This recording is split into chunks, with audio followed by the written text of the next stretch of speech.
Emani, go ahead. Okay, thank you. Okay, we start. Hello, everyone. Thank you all for joining. I am delighted to welcome Dr. Hartmut Fähndrich today. Hartmut Fähndrich is a German scholar and a translator living in Switzerland since 1972. He studied at the universities of Tübingen, Münster, and UCLA, where he obtained his MA in comparative literature and a PhD in Islamic studies. He has taught Arabic literature and history at many universities across Europe. In 1984 and 2010, he was editor in charge of the collection Arabic Literature at the Lenos Publishing House in Basel. He has been the recipient of a number of awards and scholarships, among which are several from the city of Bern, for his translation of San'Allah Ibrahim's novel Al-Lajna in 1988 and Ibrahim Al-Khoni's Al-Tibr in 1996 and Al-Majus in 1998. He received a literary award from the Arab League in 2004 and an honoring by the Supreme Council for Culture in Egypt in 2006, and the custodian of the two holy mosques, Abdullah ibn Abdulaziz International Award of Translation in 2008. In 2016, he received Switzerland's Grand Prix for translation, and in 2018, he was awarded the Sheikh Hamad Award for Translation and International Understanding.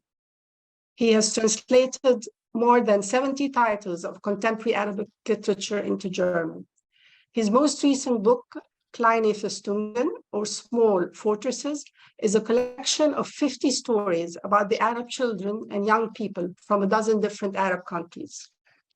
As with every book of the month, since I started this program in 2001, I invite you to find on ArabWorldBooks.com a wealth of information on Hartmut Fähndrich, his work and most recent book. To those interested, I will send links on the chat to the file prepared on tonight's guest, as well as the Book of the Month archives in the past 23 years. Tonight is the 12th episode of this series of conversations in English with Arab and international writers. Previous guests were Reem Bassiouni, Sylvia Petter, Hal Al-Badri, Susan Terbergen, D.L. Nelson, Nihat Cerise, Canon Leggett Abu Raya, Samia Mehriz, Wallace Wild Menozi, Hussam Fakh, and Bob Bowker. In October, we will be discussing Toni Morrison's The Bluest Eye in our World Literature series, which runs in Arabic. All our webinars are recorded and can be found on our channel. Egyptian author Mohammed Tawfiq will host and moderate tonight's discussion. Thank you all for participating. I wish you a great evening and hope to see you next month for a presentation in Arabic prepared by Nahla Hanno on Toni Morrison's The Bluest Eye. Thank you. Thank you, Emani. Let's start.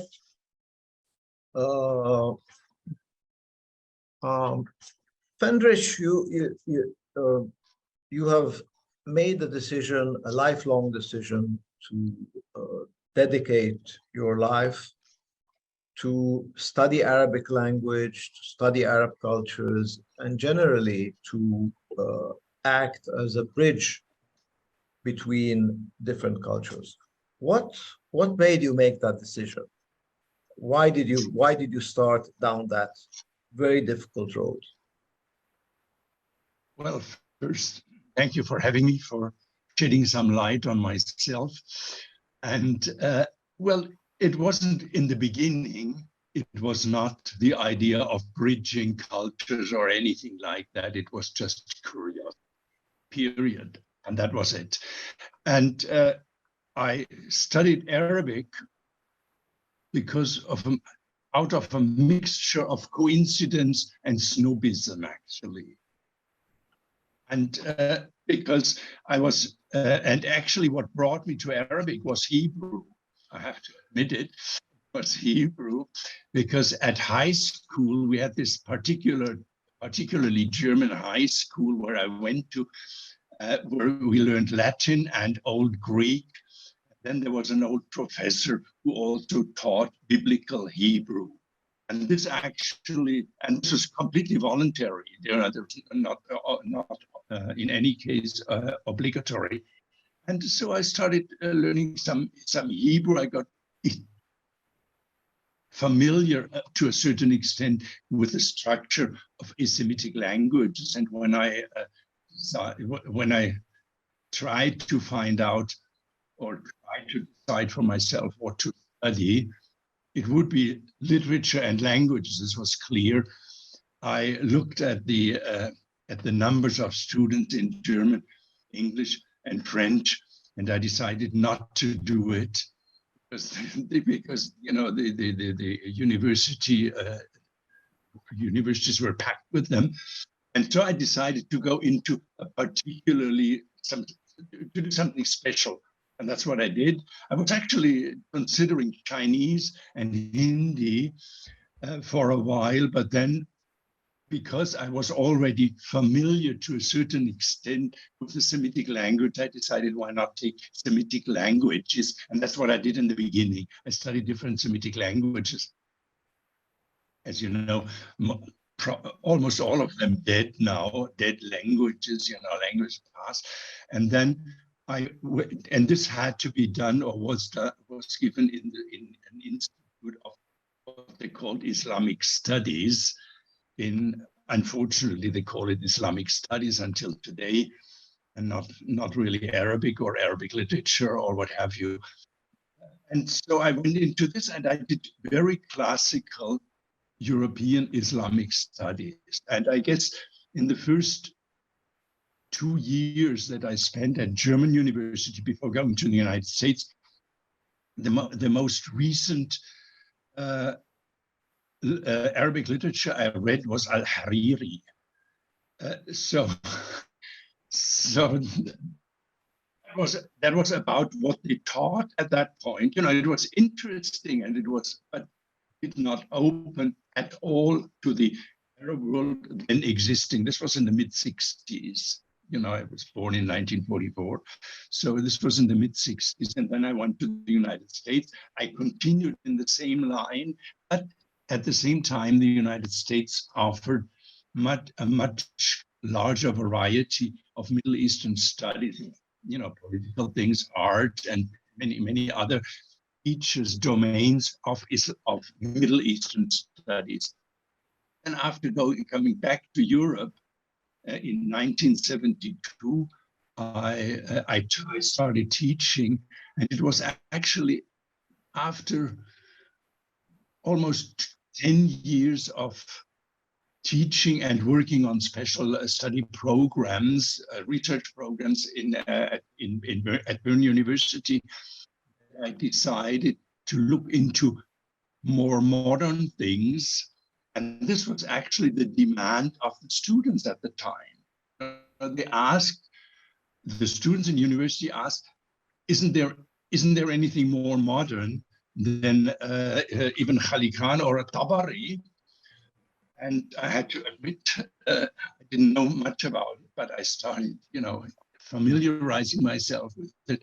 And then also at the same time, and this was very important for my part in interesting myself in literature, also a German public beginning to ask, is there anything else in the Arab world except for terrorists?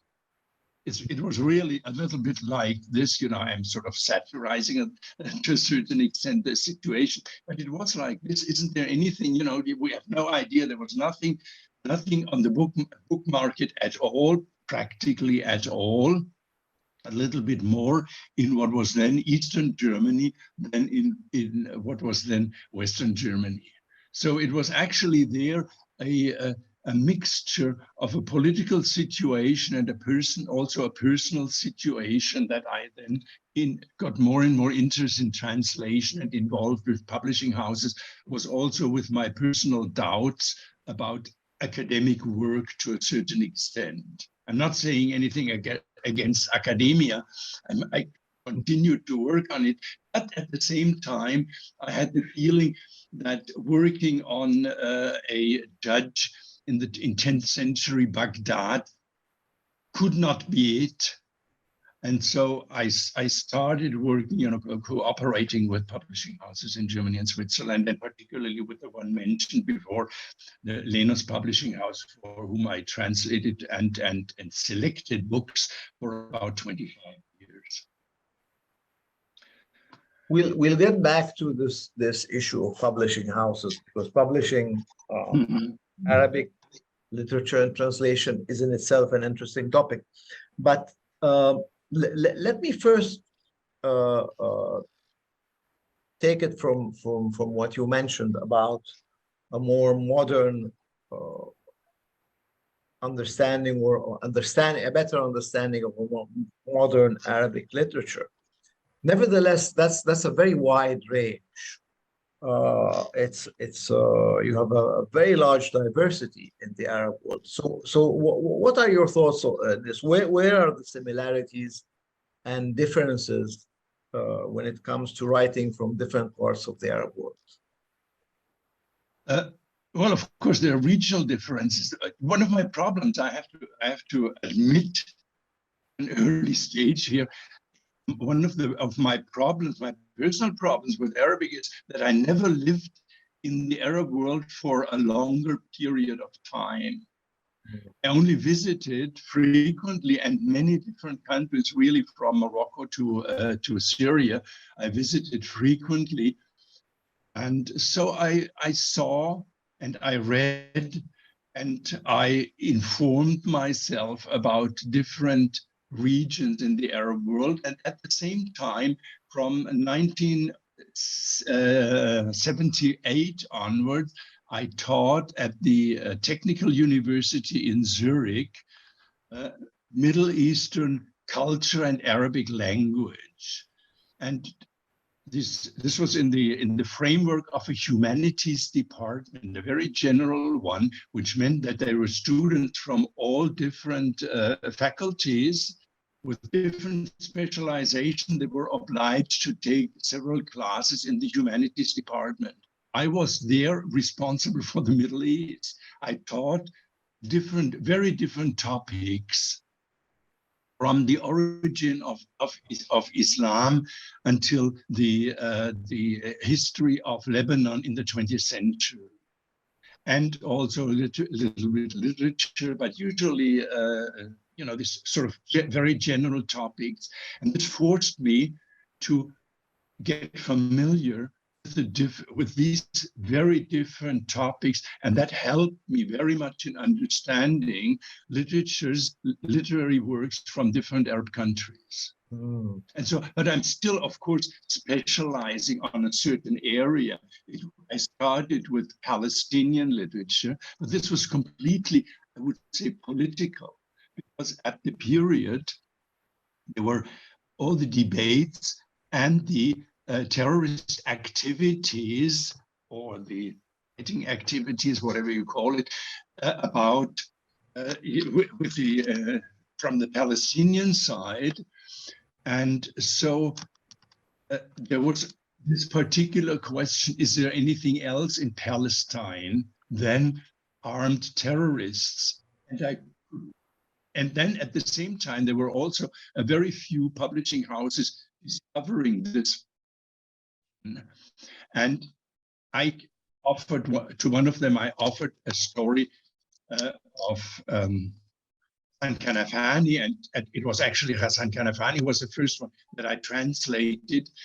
And I had a radio program, or a 1 hour on Swiss radio it was probably in 1982 on Hassan Kanafani, and it was must have been in 82, because it was 10 years after his murder. And so I had a 1 hour on him, reading also from a story I translated. And the next day, someone from a publishing house called me, asking me whether I had other stories by him they would be interested to publishing them.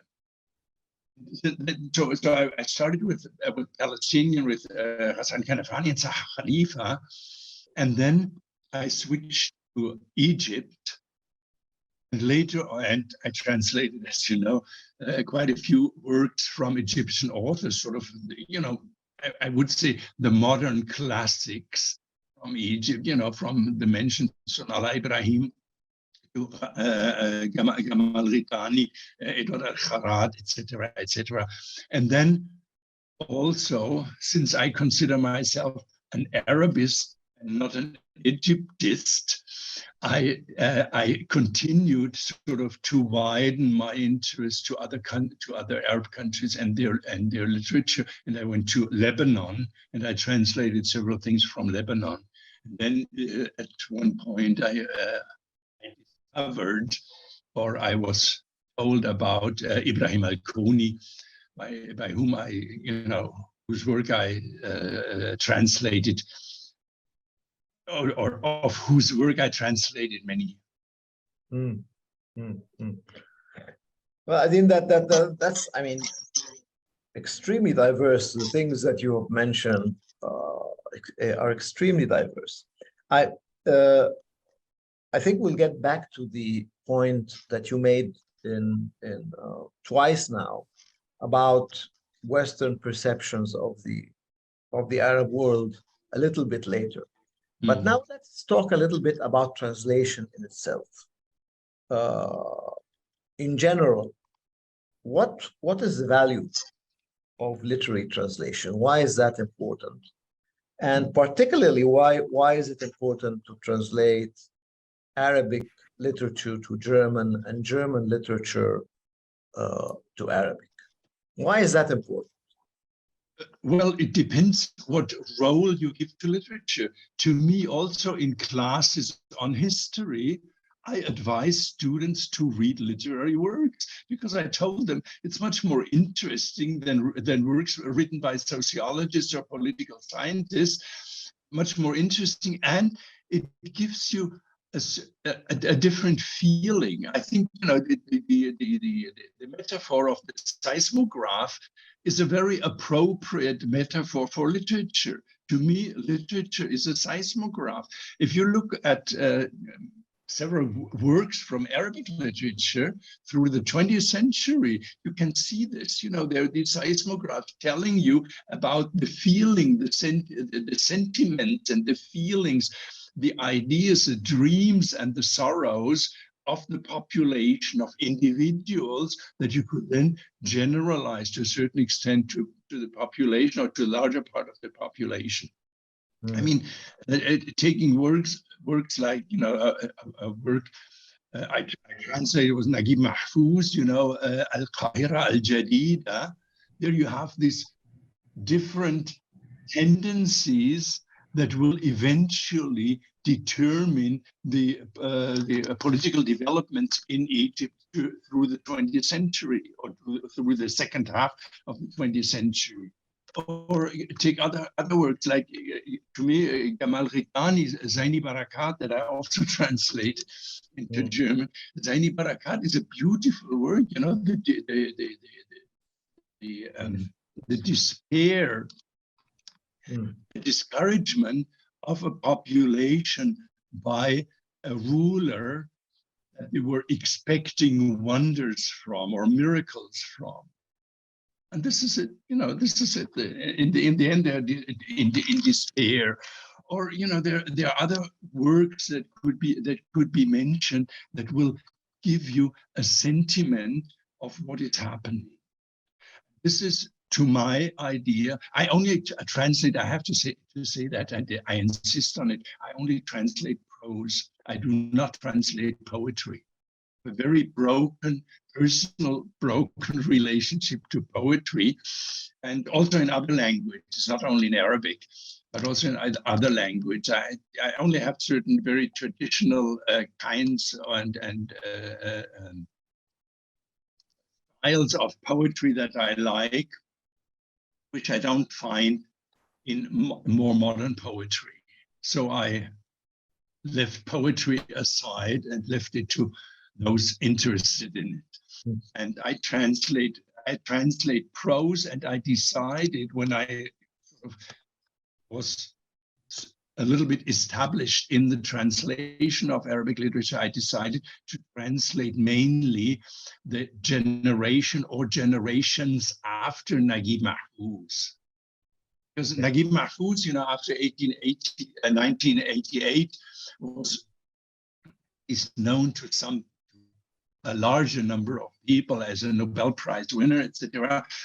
And and also works by him had been and were then at that period translated into different European languages. But there were so many other authors that had no echo until this point. Sunala Ibrahim's Al-Lajna, or I think I was the first one to translate stories by Imam Muhammad al-Makhzangi in the mid-80s, 1980s. This was, I think, there was really the first time that anything was translated into foreign language by Muhammad al-Makhzangi. And there were a couple of others. Hakim Qasim, for instance, translated. He lived in Germany, but he was not known anywhere, and nothing was translated by him. So, and all these are books that reflect or present to a certain extent the feeling and the sentiments and the how shall I say, the vibrations of society. And that's why I decided to translate literature. And I think Arabic literature is a literature, probably more than some other literatures, that tell a story. There is the old saying in English. It was, I think I don't remember the name of the literary critic who said, a novel tells a story. Sort of my idea of a novel. That's also, since we will be talking about the selection, the question of selecting works for translation, I think I have to see a story being told in the novel, a story that tells me more about the feelings of the personalities or the figures described in the novel. Yeah, I agree completely about this issue is of the story. Unfortunately, some people try to don't focus enough on the story, which is really the heart of literature. But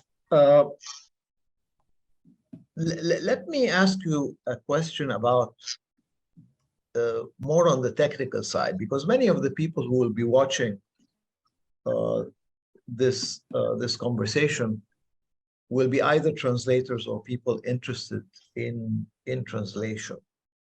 So what are the problems or obstacles or challenges that faced you as a translator from Arabic to German? Because Arabic has many different forms and shapes, plus the classical Arabic, and German also has this element of classicism. So what are the challenges? What are the problems that translators should try to avoid or should try to overcome? Well, you see this question differently put. I'm asked frequently, what is the most difficult? What are the most difficult things to translate? I tell them food and clothes, because I don't have words for it. For them, it's as simple like that. If I translate the debates about God or about human destiny or about what have you, and this kind of things, for instance, in Ibrahim al-Kuni's works, I have a vocabulary for it. The problem is, of course, but this is not my fault, the problem is that many of the words that would literally translate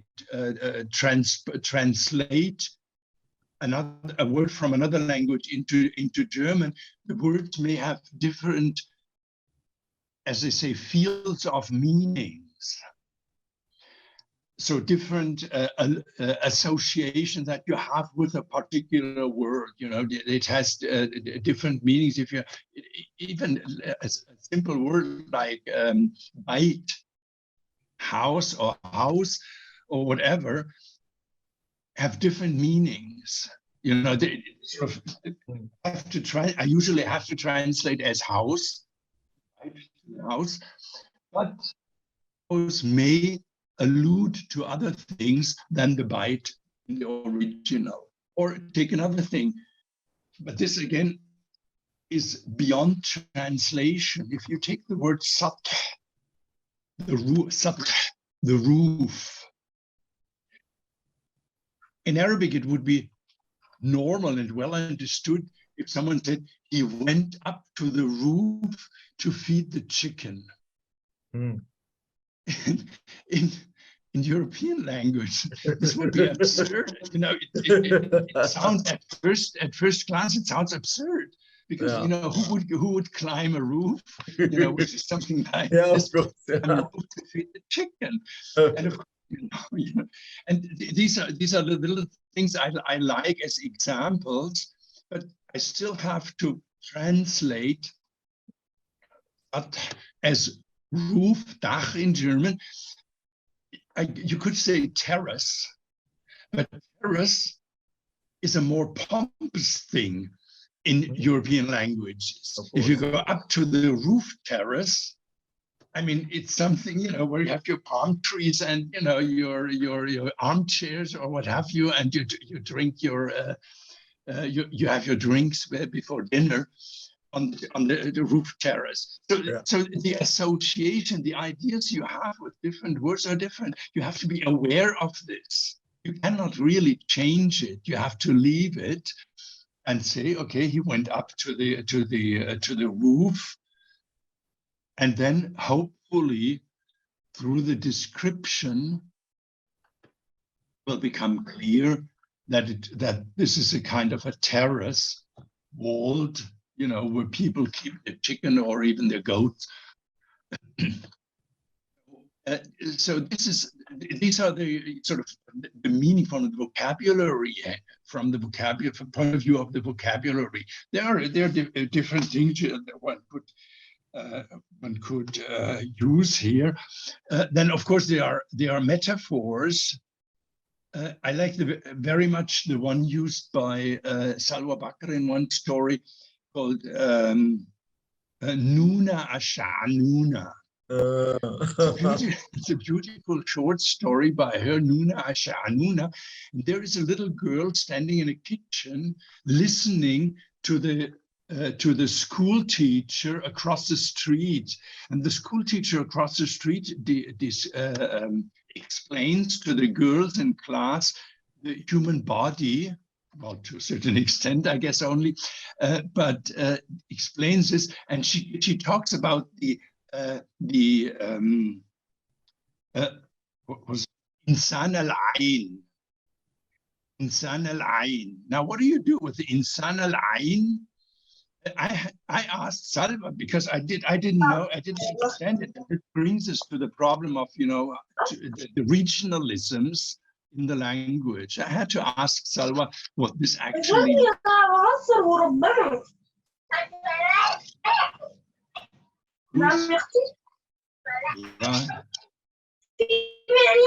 Radha.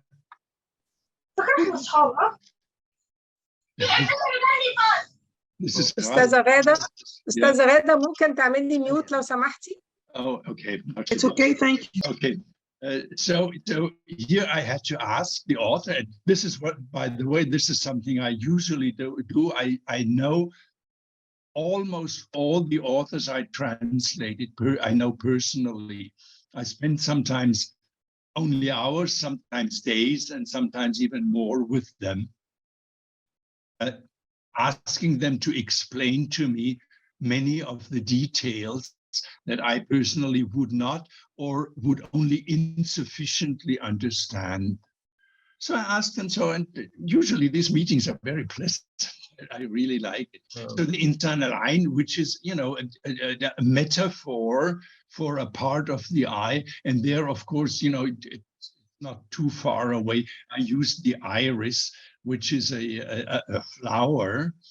And then the little girl who's ignorant of the details of the eye stands in front of the mirror looking for the insan al-ain, you know, looking for a man standing there in her eye. And so I took the iris, which is a flower, and so he's looking for the stem and for the branches and so of a flower. So, but then, you know, structurally from the language, I think the problem that haunts me most is actually the time sequence. The time sequence. You're sharing my feelings, Kai. It's no, because you know, in European languages, you have this, you know, the present, the simple past, the compound past, what is it, plusquamperfect, you know, I had done this, you know, I do this, I did this, I have done this, I had done this, and so on and so on. And also for the future. In Arabic, you don't have this with the same stringency, with the same consequence. Very often you have a story that begins with kana or kanat, and you continue with the present tense, kanat yaktub. And now, and this can continue with the mudari through passages and passages, and it's all determined in the past by the kana at the very beginning. Now, the problem is for a German reader, for instance, you can also start a narrative in the past, and if you turn to the present, it intensifies the story. You know, you see, he went out after he had after reading the newspaper, he went out of the house. There he sees a car approaching. This completely changes the style of the story because it intensifies the story. In Arabic, this is not the same case. So these are really the things, and very often I leave question marks here and ask the reader at the publishing house to help me with it according to his or her understanding of the story, whether I should change the tense or whether I should continue in the normal narrative past tense that is normal or regular in German. So this is actually, I think, for the rest, of course, these are things, you know, the different awzan in the Arab grammar. These are things, you know, they have a certain meaning, you know, that kataba means to write, and kataba means to write to someone, and kataba means to correspond, and these kind of things. This is, you know, this is according to dictionary. And of course, sometimes you have to use several words in German. In what language you have to use several words, give the same impression to express the reciprocity or the direction or whatever, or the intensity in the wasn't. But these are, to me, this is more a pragmatic thing. Oh. This is being done, you know, this is automatic. But actually, it's the regionalisms and, of course, metaphors and things. Does this? I know it's sort of a vast field, but yeah. Thank you for that. Thank you for that. You know, in one of our series, we discuss international novels, in translation. And from German, we discussed Günter Grass, the Tin Drum. And from other cultures, we also have selections. And so this issue of translation comes up in almost every discussion, because there invariably someone has read it in the original language, and most others have read it in the translation. And so this issue is one of the central problems with translating literature, is that a literary text can be read at many different levels. So when a reader approaches that text, that reader selects a course or a path in the novel. Another reader will select another path. So the problem is how to translate the text and at the same time maintain the different levels of meaning in the text. Have you thought of that issue? Okay, let me tell you a little story from Cairo.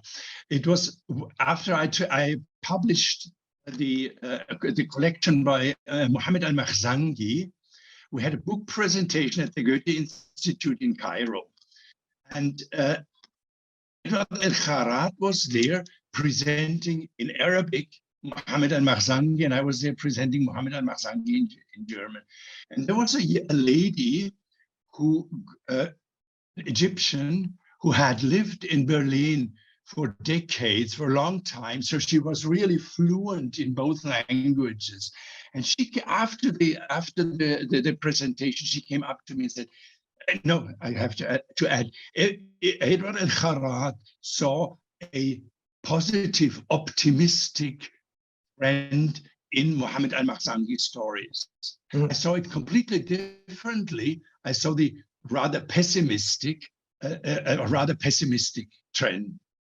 She came up to me after the reading and telling me, listen, Hartmut, listen to Edward El-Kharat reading Mohammed al-Makhzangi. I have the optimistic feelings. And if I listen to your translations, that are completely sort of very exact translations, I have a completely different feeling. And this is exactly what it's not the translator's fault. You know, it's the perception through a particular language that carries different sentiments. Yeah. So I thought this really revealing, and this has helped me a lot, really. You know, this particular reaction has helped me a lot in understanding what I'm doing and at what point I'm no longer responsible for how the readers react. Does this? Yeah. But I mean, no one can be responsible for how the readers react. Yeah. But there is another problem. I think that you in your questions you touched upon it. It's a question of dialect and written language. This is also a very difficult problem because, you know, the Arabic Fusha is a language nowhere spoken, except in certain institutions, you know, on the radio and so. So the question is, does this particular formal character of Arabic Fusha, is this allowed to show through the translation? May it be visible through the translation, or do we have to also transform this particular character into a language that is much closer to the spoken language, which in Germany is a language generally spoken? You know, the Germans have a completely different attitude towards the dialect than the Arabs. I mean, because, you know, dialects are not spoken on the media, for instance. This is a different in Switzerland, for instance. In Switzerland, the dialect has a little bit the position, or some of the position of the dialect in the Arab world, because it is a language generally spoken in the German part of Switzerland, German-speaking part of Switzerland, and it's accepted in the media. There are debates on television and on radio in Swiss dialect, but would not be written. And here we are, as translators, of course, we run into the problem, much debated and discussed. I mean, I've discussed it with many friends, and we agree on the fact that we cannot translate Arabic dialogues in Arabic works that are written in dialect into a German dialect. This is impossible. It would really ridicule the whole thing. And there we run into problems. So the only thing we can do is to lower the level, as they call it, the sociolect, to lower the level of the communication, but not really use the dialect. This is a very difficult thing, and also it becomes difficult because in Arabic the dialogues very often use different levels of dialect. For the first time, I ran into this with and translating Abad al-Shams by Zaha Khalifa. There, the people talk different on different levels of the dialect to differentiate their social origin. And this is probably something I cannot achieve in the same way as it is achieved in Arabic. I cannot translate this particular idea only by maybe using some words that in other social classes would not be used, not really all through the dialogues. So this is a particular problem. And also with the other one that I mentioned is sometimes I have a publisher who reproaches me in translating for being too formal, too high level. And I try to explain to him that Arabic Fusha is a high level language, basically. And then, of course, there are ways of including or lowering the language a little bit, but still basically the narrative language, the narrative Fusha is a formal language. And the question to me is still and continues to be, may I reflect this in the translation or not? Or should I really take the text and put it into sort of the more colloquial German? Open question. I think most of the questions translation are open questions, and I've been discussing them with many of my colleagues over and over again. And sometimes we just say, well, there's no way of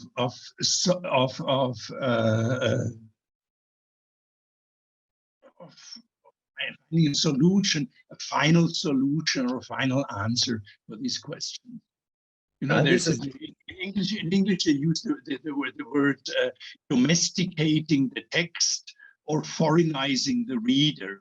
So you have this particular question, whether you to what extent you can or should domesticate the text and really make it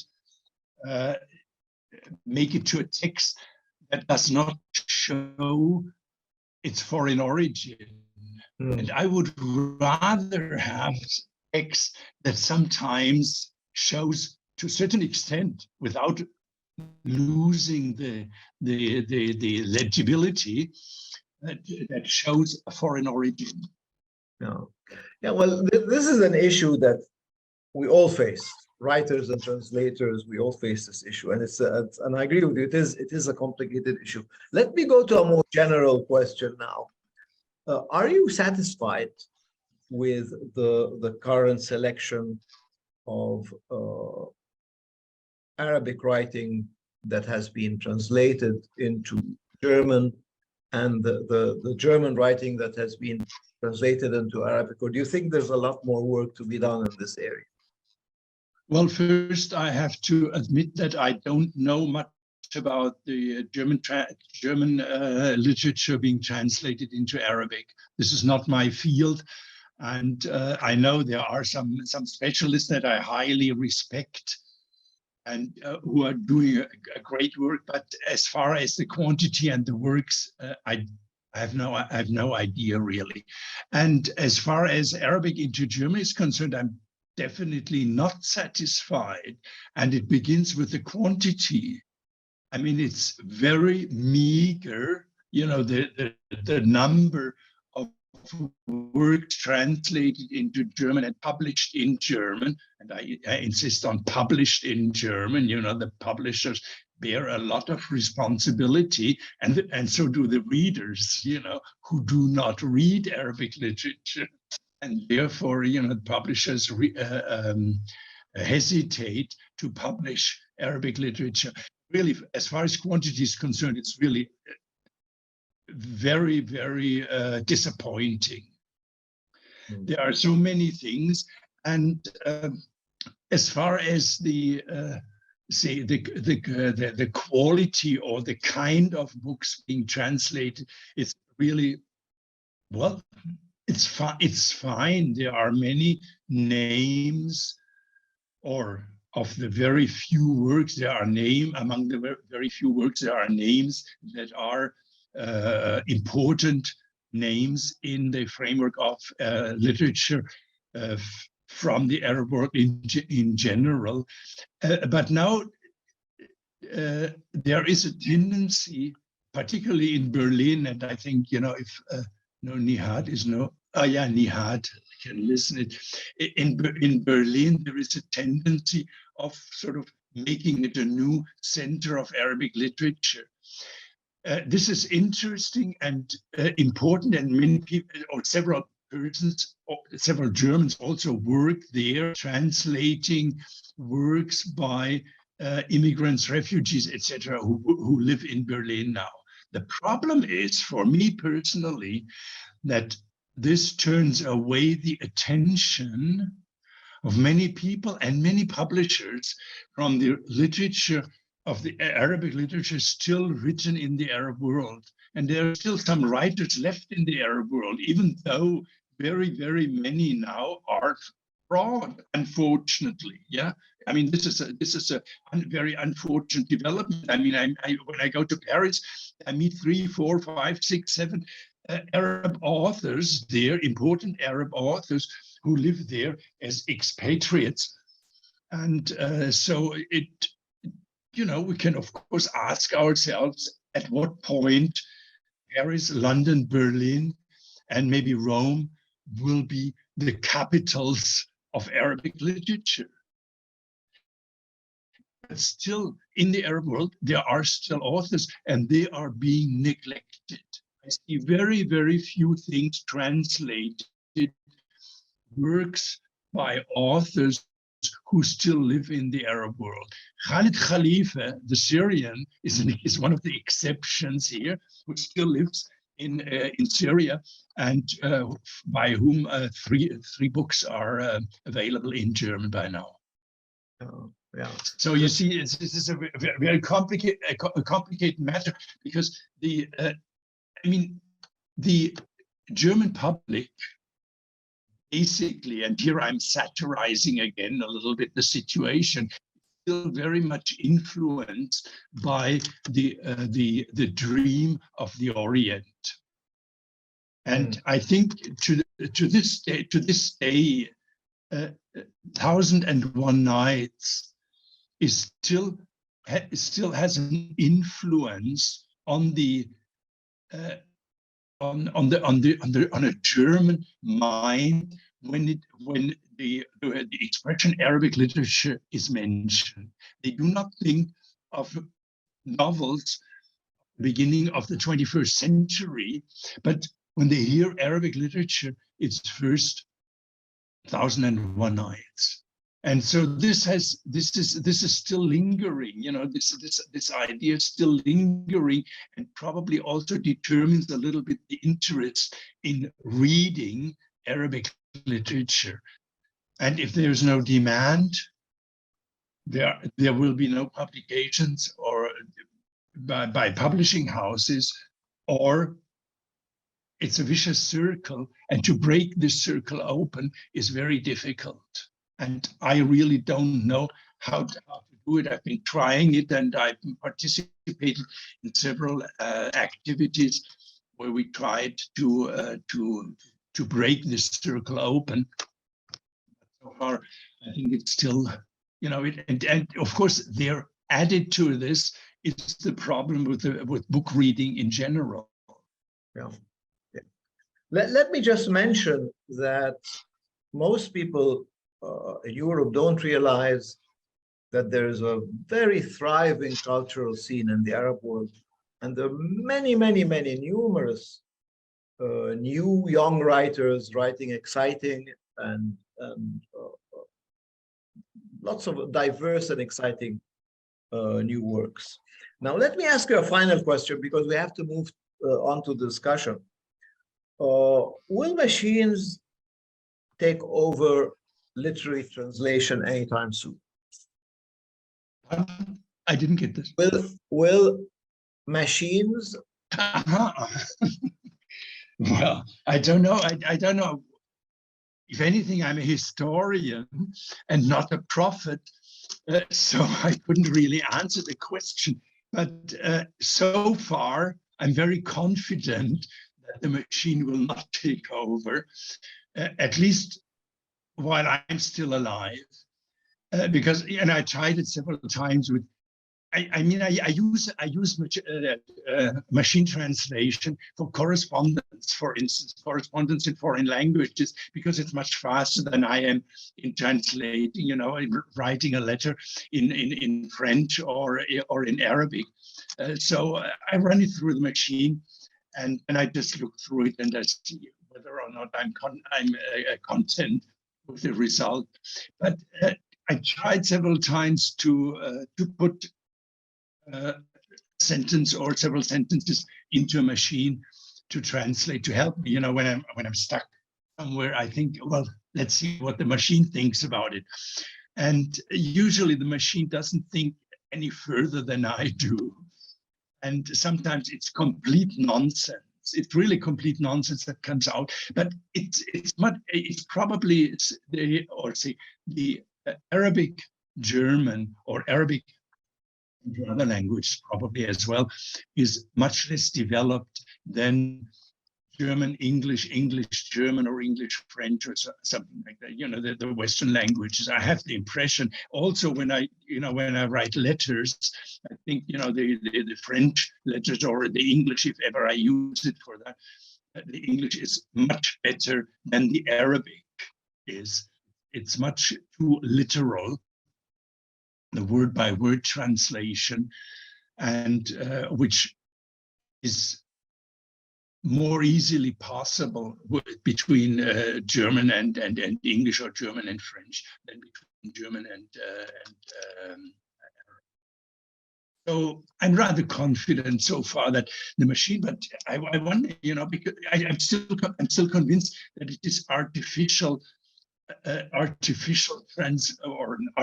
intelligence, or machine translation, which is still led by human beings. So there is something beyond the machine, and I wonder whether this will ever be put into a machine. I don't know. Well, we shall see. I think we can move on to discussion. Before opening the floor, I think we have a few questions on the chat. So let me look at the chat first. question from Umayma in Arabic. Okay. Comment You question. say it? Should I say? Should I? I'm looking for it now. Oh, yeah. Go ahead, Amani, I can please. read Go it. ahead, Amani. Okay. There's one question from Umayma. She's بالعربي. Okay. سؤال بعد ترجمتك للأدب العربي واطلاعك على الكثير من الأعمال في مختلف البلاد العربية، هل أحببت الأدب العربي إلى حد الإعجاب الكبير؟ أم كانت الترجمة بغرض المعرفة الإنسانية واكتساب المعلومات عن المجتمعات العربية؟ شكرا. Well, I hope I explained this to you through my different statements. You know, it's always both, you know, or different things. I mean, you translate a language, you translate ideas, you present through the translation a different culture. So I can only, you know, say this. By the way, it's one of another little anecdote. I like to put in anecdotes, this kind of experiences I had. You know, once also at the Goethe Institute, we had something about translation, and a very well-renowned Egyptian short story writer stood up and told me into my face, "You as translators, you only translate to criticize and denigrate the Arab world in Europe."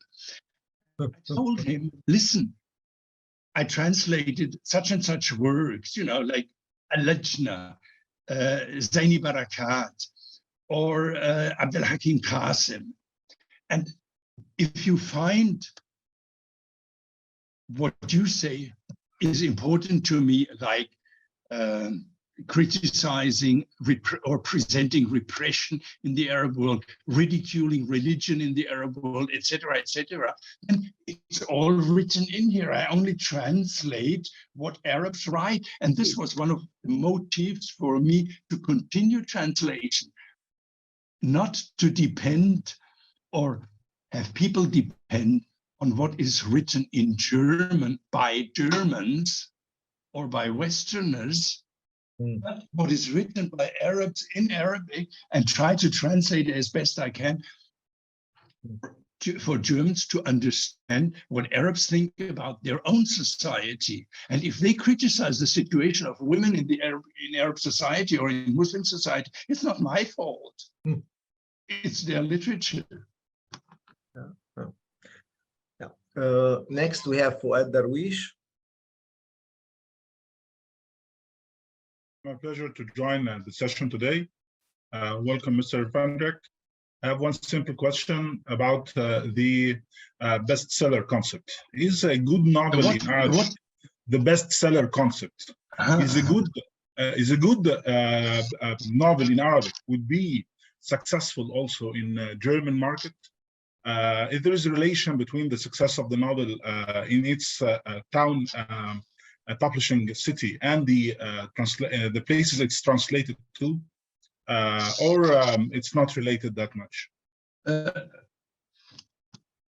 Well, there is, for one thing, there is no real bestseller. I don't know of any bestseller, Arabic bestseller on the German book market. I mean, the Imarat Hubiyan has sold 150 sellers, even in the limited framework of Arabic literature on the German book market. Like, what should I mention as works? You know, it's difficult to say. It would be a really sort of excellent literary work. Like Zaini Barakat, I would personally consider as a brilliant, really a brilliant novel, and a fantastic novel that would range for me as a work of world literature. And so would Al-Majus by Ibrahim Al-Koni, and so would Tawq al-Hamam by Raja Alam. So this would be 3 novels, but they don't sell very well. They don't sell very well because they're probably difficult also. This is one of the problems, you know, novels from the Bronx or from Manhattan are much translated into German, are much easier to read because the whole environment, the whole atmosphere is much closer and more well known to us than the atmosphere in Mecca, as described by Raja Alem, or the atmosphere in the Sahara, as described by, you know, so the mythical atmosphere described by Ibrahim Al-Koni. So this is one of the problems. And then there is, I mean, we cannot discuss the way, there is a certain hesitation, reluctance, familiarize for Europeans to familiarize themselves with the Arab world. I mean, we have a problem across the Mediterranean. There's no way of denying this, and therefore there is, you know, this kind of hesitation, and then of course the kind of ignorance, and also the media will be more and more reluctant to view books at all, you know, in newspapers, for instance. You know, they cut down the feuilleton, the review pages considerably in all newspapers all over. And of course, the first victims will be literatures from, or works from literatures that are sort of far away from us. And, you know, so French, writing in a city with a modern environment is much easier to be translated and move to the readers globally than writing about a particular environment with cultural aspects and background of civilization in some Arabic world.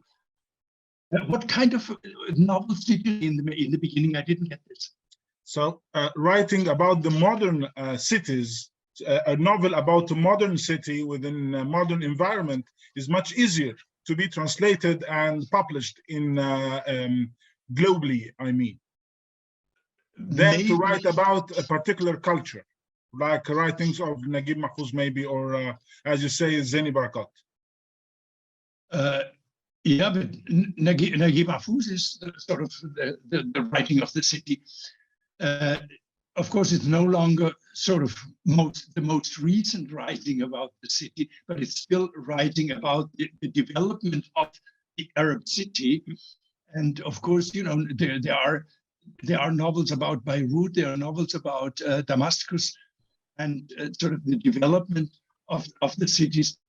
It's true that this is the kind of works they will translate from people who are asylum seekers or refugees in European cities, then present literary works of different quality, but literary works. And these are, of course, things that interest the European public more than your interest the public more than works that are a little bit away from this by time or by atmosphere also. I think the most looked for works are now the description of the experiences during the flight from across the Mediterranean or across the Balkan route or what have you. There are lots of works and stories and novels, but even a work like the collection of, I don't know if you know Hassan Blasim. Hassan Blasim is a short story. He also wrote a novel, but a short story writer. He wrote gruesome stories about Baghdad and about the flight and the final arrival of refugees in Europe. But even this book is not sold. I translated it. It's also available in English. What is it? The Madman from Freedom's Place or something, Square. I'm not quite sure. And And I translated a collection of his stories, but they didn't sell at all. So it's very difficult to foresee which work will be well received or even eagerly received. And as long as booksellers do not present the books, very difficult. And as long as the media do not present books, it's very difficult. You know, a book that is not presented on TV or on the radio, it's difficult to find any reader. And if you go to large bookshops in Germany, it will be difficult to find any of the few titles that are available in German. So you have to ask, and that's difficult if you don't know anything about it. So it's a vicious circle, really. We have. May I go for the chat? A couple of comments and questions on the chat. Okay. Go ahead. Okay. I have a thank you from Reda Gad. Thanks so much for this opportunity, she says. From Yusuf Wahsh, thank you very much. I have to leave now. And a comment from Wallace. Have to leave. Thanks for very stimulating questions and detailed answers. We need to continue the issues raised. A comment and a question from Antalak Al-Mutawakkil, Antalak Muhammad Al-Mutawakkil. He says, I am Antalak Al-Mutawakkil from Yemen. Thank you for the valuable session. Did you translate any pieces of Yemen literature? No. There is a specialist for Yemenite literature in Berlin called Günther Ort. And he translated, I think he even wrote his master thesis or doctoral dissertation, I'm not quite sure, about Yemenite literature. So I have to refer her to him. And the last question from Elizabeth Lutz. Would you kindly say a few words about the most recent book you are publishing? Okay. Very gladly. Well, the most recent one was actually this one by Sahar Mandur. Ein Mädchen namens Wien means a girl called Vienna. And Sahar Mandur is a novelist living in Lebanon, but she's half Egyptian. Mandur, of course, a famous name, tells you something in literary criticism. What's his name? What was he? Mohammed Mandur, or the literary critic? And so she writes novels about Darwish. She writes actually novels about the city of Beirut from a female point of view, and also including immigrants, and particularly the Sri Lankese housemaid that are present in great number in Beirut.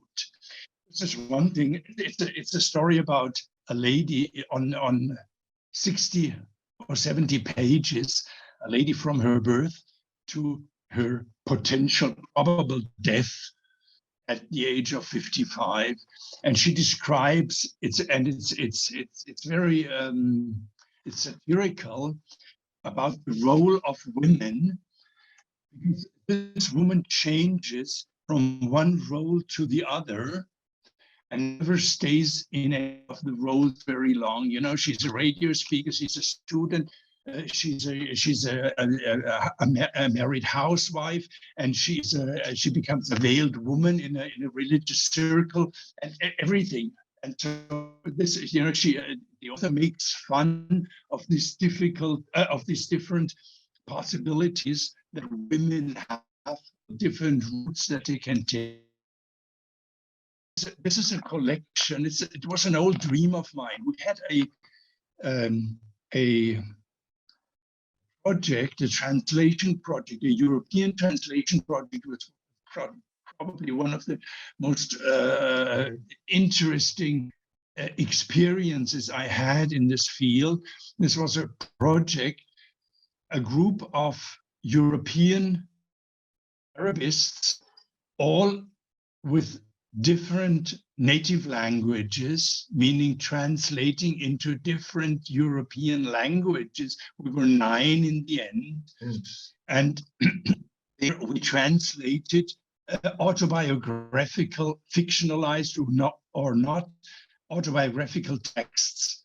For instance, in this framework, I translated by Edward El-Kharad, Higarat Bubillo, a small autobiographical text, or by Maitil Misani, Dunyazad, and others. And there I had this was from 1995 until 2002 approximately. And unfortunately, no Arab sponsor would take over the project, so it died eventually. So, but at that point, I had the idea of collecting texts, literary texts that describe children and adolescents in the Arab world. This was really the idea, from Morocco to Iraq. So, reading along, I collected the stories and I presented the idea to, oh, beautiful cat. And I presented the idea to different publishing houses, but never found any reaction or positive response until about 4 years ago, when I found a small publishing house in Germany, in Frankfurt, that also published this one here, Edition Faust, Faust as in Faust by Goethe.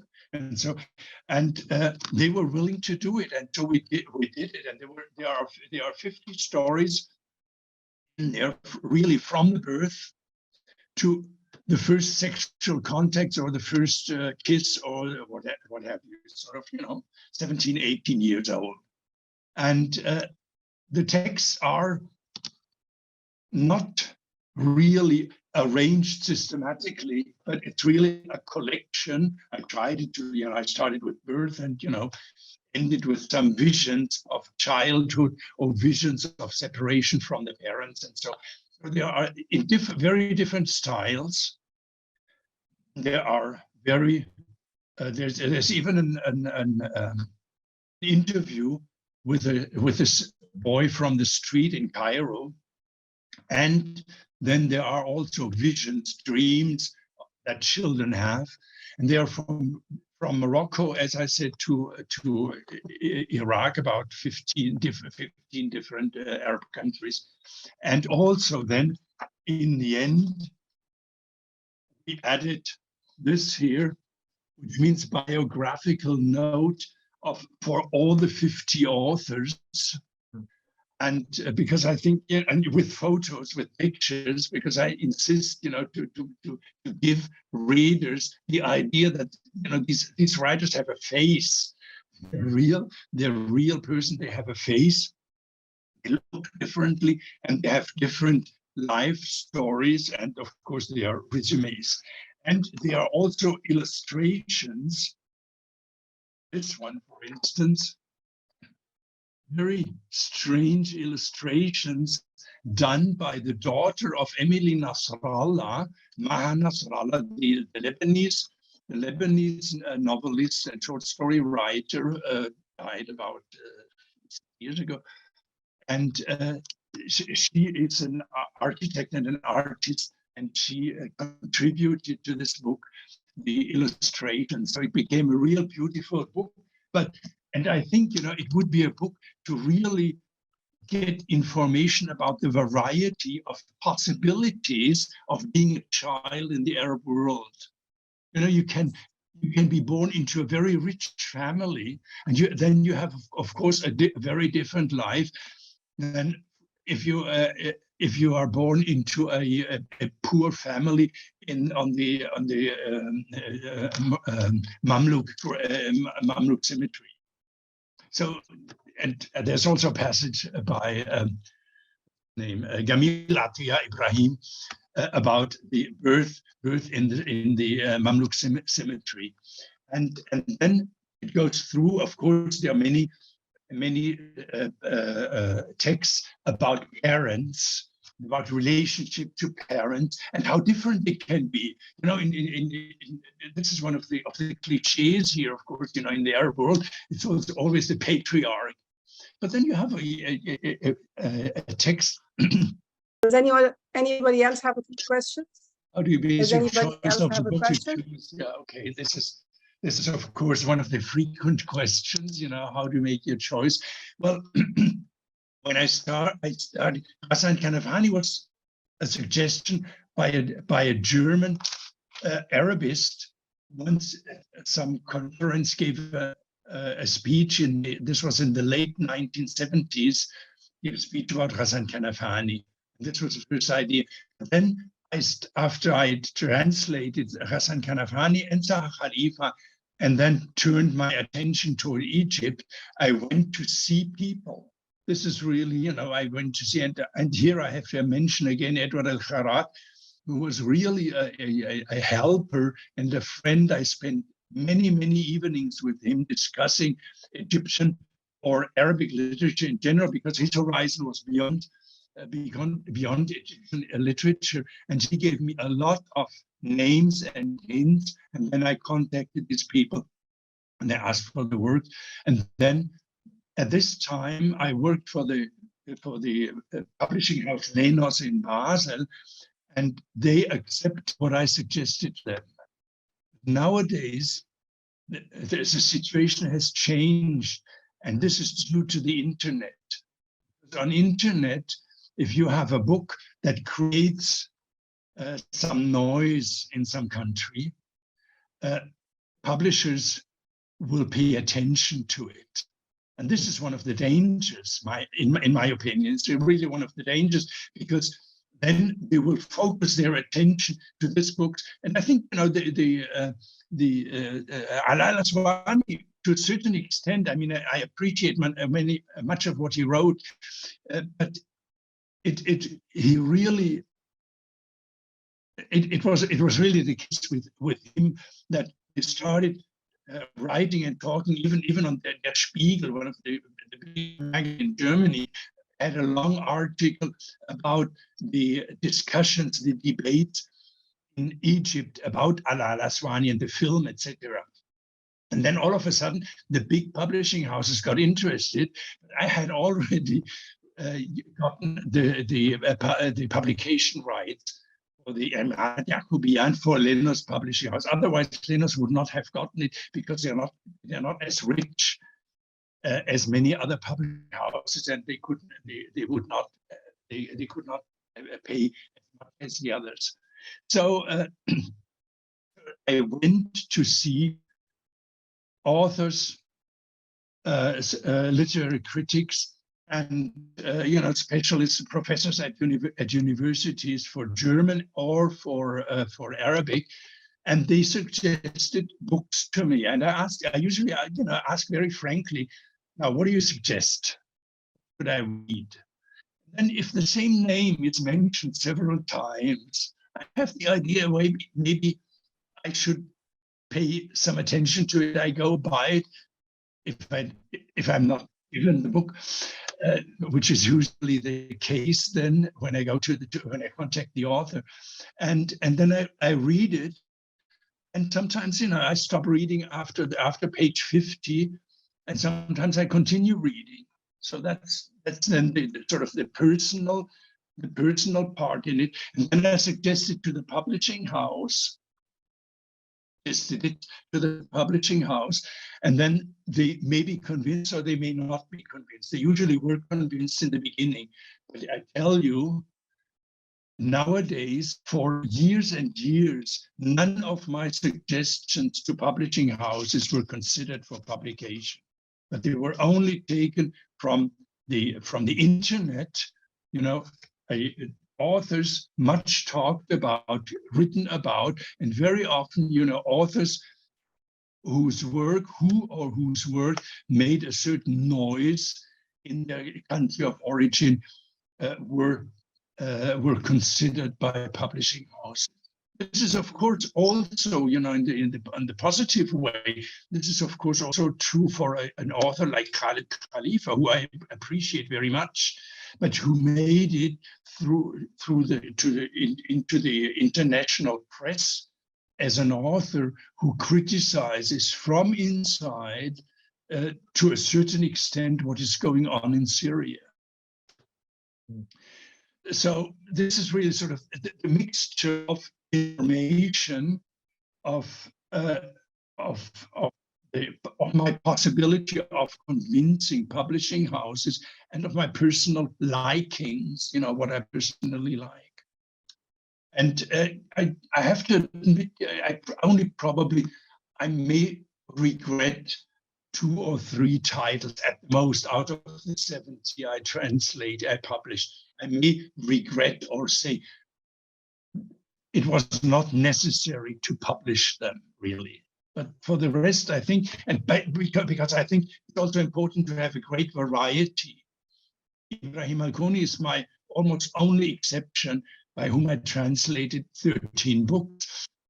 The others, I try to insist always that the publishing house will take new names, because my interest was to, again, like in the book about the children, to present the variety that exists in the Arab world. The different styles, the different perspectives, the different sentiments.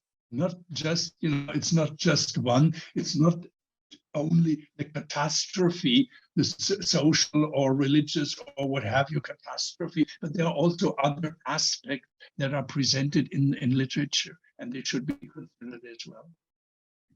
Okay.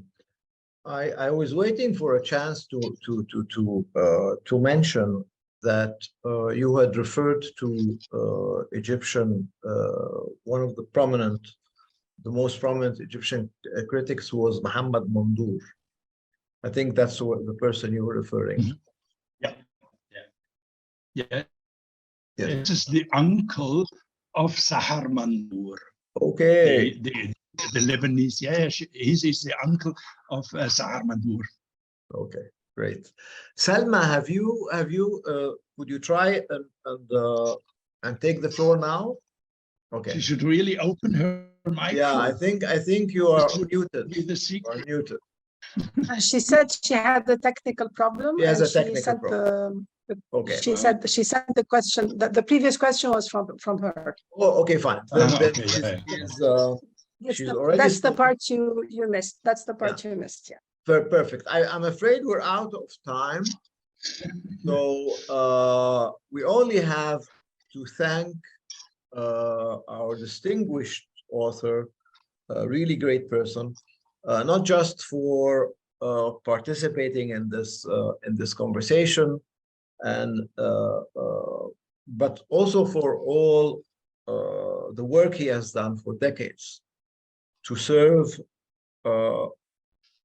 Arabic literature, but more importantly, to serve a better understanding between cultures. I'd also like to thank everyone for participating in this event. Would you like to say any final words? Elizabeth. And I really would like, and I think, a book like this does not exist, period. Absolutely. So it would be, I think it would be useful to have it in English, or to have it in French, or to have it in any other language. Mm-hmm. I had the idea that Bunny Powell was bringing it out in English. Is that not right? They know it. They never suggested it, but I can contact them and ask them if they would be willing to. I must have. I contacted a lady at the American University in Cairo Press. Apparently, she was stuck with the fact that all it's in German. I told her, well, you will find at the Goethe Institute someone who can look into it and tell you what's in it. Automatic translation of the German text. And To work on the file for the Kleine Festungen, I did a lot of machine work on the translation. I don't know any German. Okay. So a lot of the texts were started off with a machine, and then sort of transformed into English somehow. Okay. I mean, I edited a lot of editing to make it sound like English. Okay. I've been having some technical problems. Arabic. Excuse me for that, but I think it's time to close this conversation, and then we can continue our chat. Just to thank Hartmut really for being with us and for the great work that he's been doing for decades to bring our cultures together. And thank you all for participating. Okay, I wish you all a good evening. Thank you very much. Good night. Bye-bye. Thank you. Okay, bye-bye.